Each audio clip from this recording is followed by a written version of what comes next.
শিমুল বৃক্ষে আগুন দিয়েছি।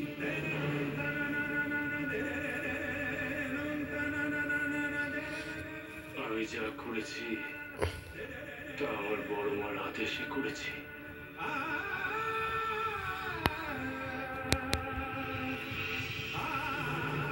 সেই অগ্নিদগ্ধ গাছ থেকে আগুন কোনো গাছে ছড়ায়নি, এ আমি কথা দিতে পারি।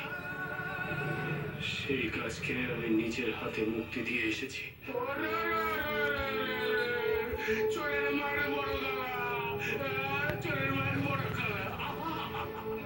মঙ্গল সাধন করবে মানুষের কি নাটক করে, নাটক এই বামদেব কেমন নাটক করেছে। মানুষের মঙ্গল সাধন করবো আমি, মানুষের মঙ্গল সাধন। তারপর সেই সাধারণ মানুষগুলিকে একেবারে জ্বালিয়ে পুড়িয়ে তাদের ভিটে বাড়ি থেকে করে উচ্ছেদ করে ছেড়ে দিল। ওরে আমার সাথে তারা পিঠ আমার আমার স্বপ্নের তারা পিঠ জুড়ে পুড়ে শেষ হয়ে গেল। বাবদেব কেন করলেন এইসব প্রতিশোধ স্পৃহা? আমার আমার তারাপীঠে আগমনের আগে এই বামদেব ছিল এই তারাপীঠের আকর্ষিত রাজা। আমি এসে ওর ভণ্ডামি ধরে ফেলি, খপ করে ধরে ফেলি, মন্দির থেকে বার করে দিই। সেই রাগে এমন চরম ক্ষতি করলেন আপনি এই সাধারণ মূর্খ মানুষদের। বাবদেব না না না না, এসব মিথ্যে মিথ্যে। আমি আমি ওই সে শিমুল বৃক্ষে আগুন লাগিয়েছি ঠিকই, কিন্তু সে আমার বড়মার আদেশে। সেই অগ্নিদগ্ধ গাছকে আমি নিজে হাওয়ায় উড়িয়ে তা দ্বারকার জলে ভাসিয়ে দিয়ে এসেছি। এ আদেশ আমার বড় মায়ের, আর আমার বড় মায়ের আদেশে কারো ক্ষতি হতে পারে না। বামদেব মিথ্যে বলছে বাবা মশাই। কাল রাতে যখন এই গাছের ডাল আমার মাথায় ভেঙে পড়ছিল, আমি এই গাছ কেটে ফেলতে চেয়েছিলাম, তখন এই বামদেব তখন নিজের মায়া শক্তি দিয়ে আমায় আটকেছিল। আজ উনি নিজে এই গাছে আগুন লাগালেন, নিজের চোখে দেখেছি।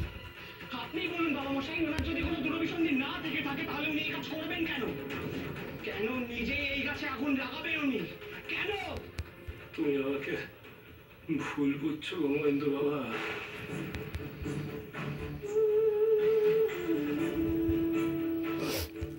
সেই সময় আমি তোমাকে আটকেছিলাম ঠিকই, কারণ তখন আমি আসল সত্যিটা জানতাম না। পরে পরে আমার বড় মা আমাকে আসল অর্থটা বোঝালো। যুগ যুগ ধরে কত শত সাধক এই গাছের নিচে তাদের সাধনা সম্পূর্ণ করেছেন। আর এখন যদি কোনো দুষ্ট অভিসন্ধি নিয়ে আসা মানুষ এই গাছের অপব্যবহার করে, সেই ভয়ে আমার বড় মা আমাকে নির্দেশ দেয় এই গাছকে পুড়িয়ে ফেলে তাকে মুক্তি দিতে। আমি তাই করেছি গো মহেন্দ্র বাবা। এত বড় মিথ্যে কথা কেউ বলতে পারে আমি স্বপ্নেও ভাবতে পারি। এই বামদেব শুধুমাত্র মিথ্যাচারী নয়, দুরাচারীও বটে। কেউ এর একটা কথাও বিশ্বাস করো না। তুমি কি করলে বামদেব? আজ তোমার কারণে রাজ পরিবার থেকে শুরু করে সমগ্র তারাপীঠ নিঃস্ব হয়ে গেল, সর্বশান্ত হয়ে গেলাম আমরা। এমন কাজ তুই কি করে করলি বাবা? তোকে আরো একবার ভরসা করে আমি ঠকে গেলাম। তুই এবারও আমার বিশ্বাসের মর্যাদা দিতে পারলি না। এতগুলো মানুষকে পথে বসানোর আগে তোর একবারও হাত কাঁপলো না? বিশ্বাস করো অন্যতা দিদি, আমি কিছু করিনি গো। দেবী,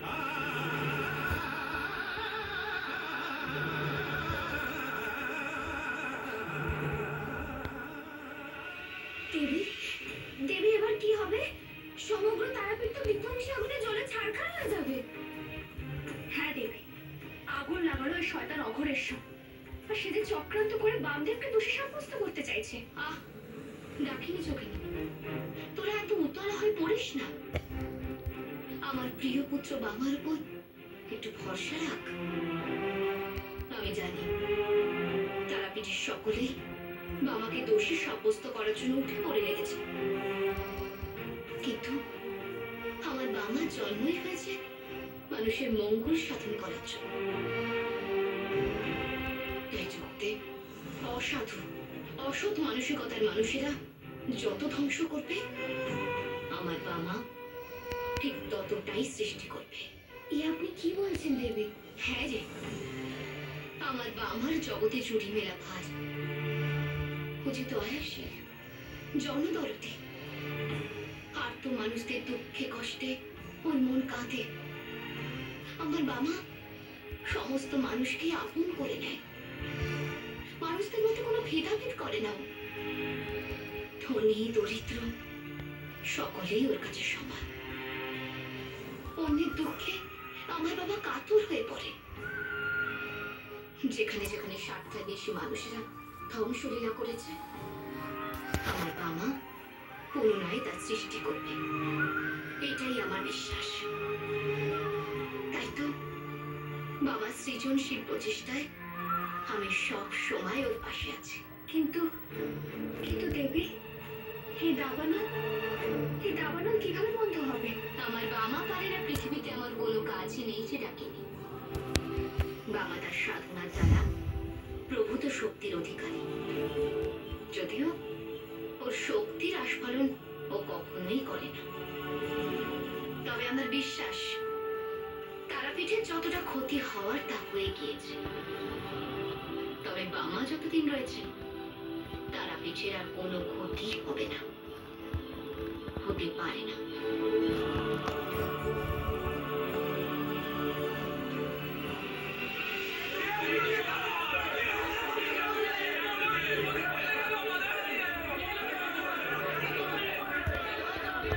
বিশ্বাস করো তোমরা, বিশ্বাস করো, আমি কিছু করিনি, আমি কিচ্ছু করিনি। সমগ্র তারাপীঠকে যে আগুন ধ্বংস করেছে তা আমি লাগাইনি গো।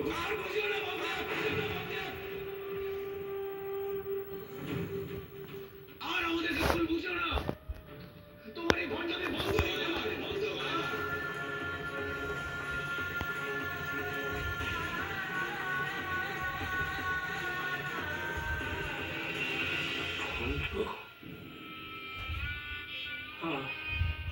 আমি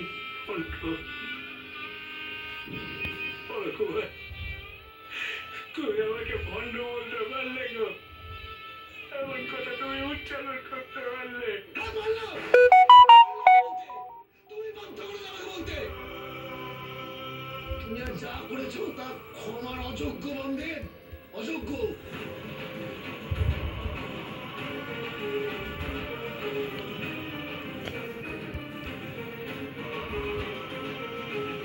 কিন্তু বড় কুমার, এই অগ্নিকাণ্ডের জন্য তো ঠাকুর দায়ী নয়।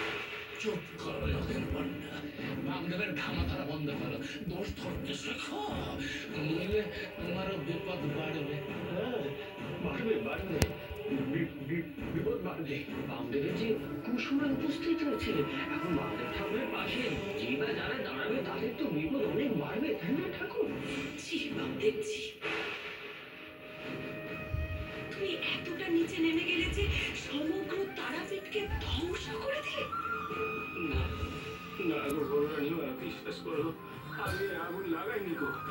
আমার বিরুদ্ধে কেউ চক্রান্ত করছে গো, কেউ চক্রান্ত করছে। থামো তুমি বামদেব, আর একটাও বাজে কথা বলবে।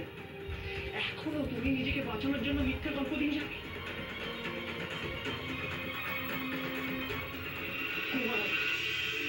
এইরকম ভাবে বাবা ঠাকুরকে বলবেন না, তারাপীঠের ক্ষতি হবে এমন কোনো কাজই বাবা ঠাকুর কখনোই করতে পারেন না।